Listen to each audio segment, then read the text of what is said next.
Ona gũtuĩka thirikari nĩ yanereire mũbango wa kuongerera arĩa mabatie kũgunĩka na kĩgĩna kĩa Inua Jamii, gĩcunjĩ kĩnene kĩa akũrũ matũũra-inĩ nĩ maragirĩka makĩria arĩa maroha thabarĩ ndaya gwetha gwa kwĩyandĩkithia.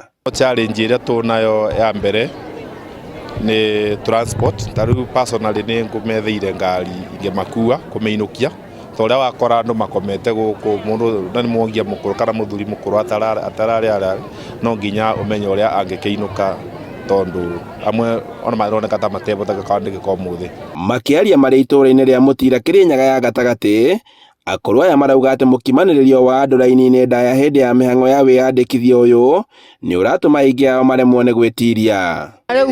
Na rĩu rũciũ ngoko ndinde o aba komine nduko ithatũ na gũtĩ kĩrĩa ndĩrakĩrĩa ĩnĩ atĩa njũkire gũkũ tene na ngari nĩ gũkombora waigua. Rĩu tondũ nĩ ndĩkĩrebirwo ũrĩa ũndetire atinda ũguo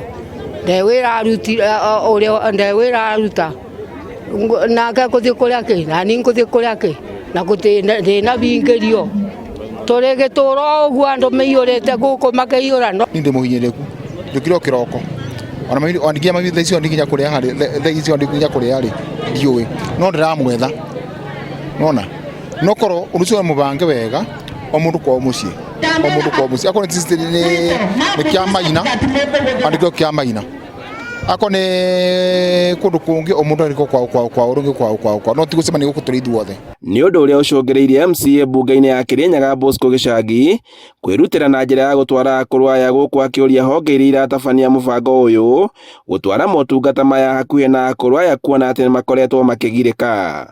So tukaboya thirikari nene kana no ĩgĩe na mĩtaratara mĩega ĩngĩbota gũteithia andũ aya nĩguo maandĩkwo matena challenges ta icio kana maandĩkĩrwo mĩciĩ, tondũ I think nĩ gũkorwo ĩ better gũkorwo andũ megũka gũkũ mĩthenya ĩrĩ na mũndũ ainũke atarĩ andĩkwo.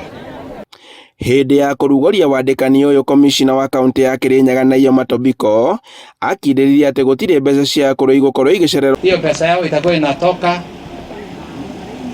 mapema, kama ni mwisho ya mwezi ni mwisho ya mwezi. Ile mambo ilikuwa inasanyika pengine mwezi 2, mwezi 3, mwezi 4, hiyo imeisha.